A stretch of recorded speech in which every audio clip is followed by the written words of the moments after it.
You want some expertise around a weekend of winners and championships at stake. You came to the right place. So many trophies on the line this weekend, on the pitch in the world of football or international soccer this summer. We have the Copa America title game in Miami on Sunday night between Argentina and Colombia. We have the European Championships final, the title game in Berlin, in Germany, between England and Spain. History at stake for the English and for the Spaniards as well. Let's start there, DRS, by looking at Championship Sunday in soccer. The Spaniards, a minus 142 favorite to hoist the cup. Again, these are not the 90-minute match bets. These are not anything that has to do with a specific match, just the overall result. It could be in extra time. It could be in PKs. Whoever wins that championship, these are the odds. Spain, minus 142. England, plus 120.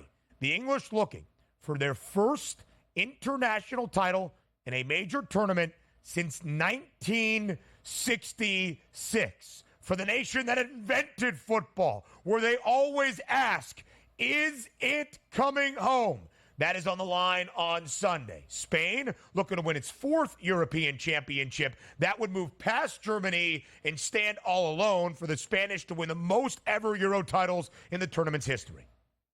The Spaniards probably the more talented team overall. We can probably agree. And also the odds makers at the FanDuel Sportsbook also agree as well, listed at a current price of minus 142 to lift the cup. You take a look at England at a plus 116 price, but sometimes you just have to take a look at getting there, which I believe now is the second time that England has done that, and also winning it are two different things. But you know what? We're not talking about the NBA Finals, and I bring this up quite a bit. It's not 7 games. It's not like, hey, Spain's got to win 4 out of 7 against England. They can probably do that. It's one game. It's one penalty. It's one bad penalty that you take that gets you a red card to set you a man down. That's what you have to take a look at. So even though we do have the favorite, Spain, at minus 142, sometimes it's just England's time to win it here. They've been clutch all the way through. That should be a fun matchup, and why not take a slight price here on the underdog with England to win it?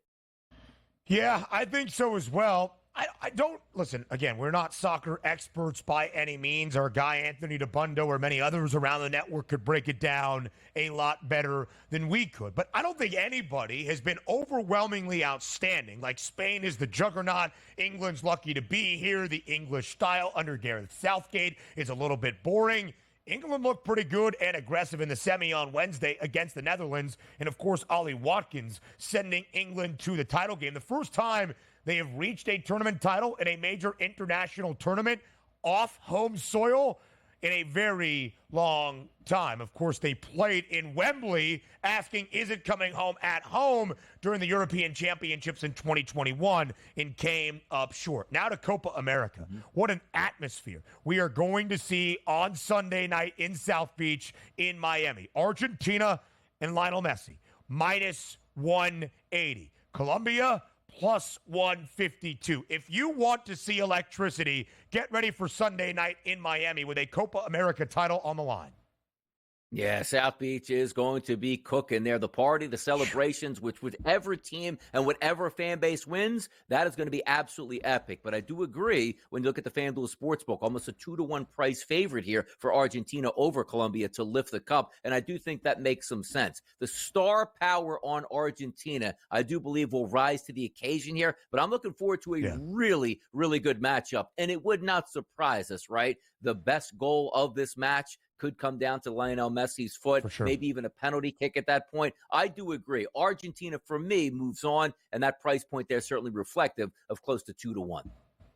Argentina's path to the final has not been nearly as difficult as that of the Colombians. Argentina in the semifinal against Canada, a hefty favorite, made it look pretty easy. Messi scoring his first goal of this tournament early in the second half on a deflection right in front of the keeper. Colombia was tested in a big way. They played a man down for the entirety of the second half against Uruguay on Wednesday night over in Charlotte and held on for a victory. And, of course, the scenes in the stands after that. We hope for a great atmosphere like we saw in the Queen City during the match, but none of the extracurriculars on Sunday night in Miami. We do not anticipate that to be the case. It is just going to be incredible. So this is where we differ, Donnie, as we give out some weekend winners.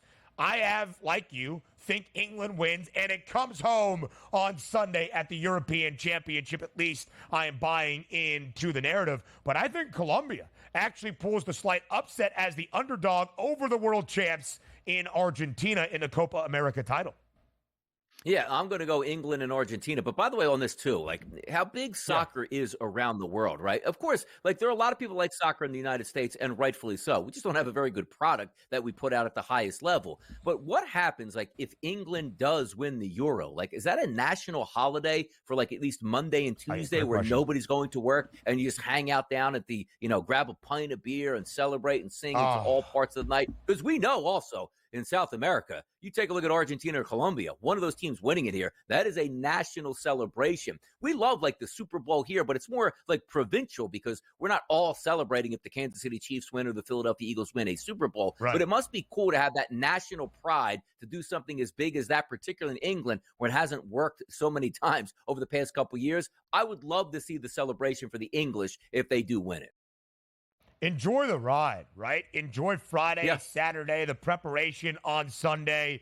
It is going to be huge. Of course, when you have expectation or hope, your heart can break a little bit harder than what would happen if you weren't even at the stage. But to be there yet again, the English feeling good, the Spanish feeling good, what a match it is going to be. And the celebration for any of these countries after a victory in these major international tournaments is going to be something to watch. By the way, speaking of international soccer, of course, the U.S. men's national team dismissing Greg Berhalter earlier this week. There was a small bit of hope that the U.S. could go land its biggest fish in this very critical moment ahead of the 2026 World Cup here on North American soil. Jurgen Klopp was apparently approached. He was the former manager of Liverpool about being our manager and very quickly said, "Nah, I'm good, guys.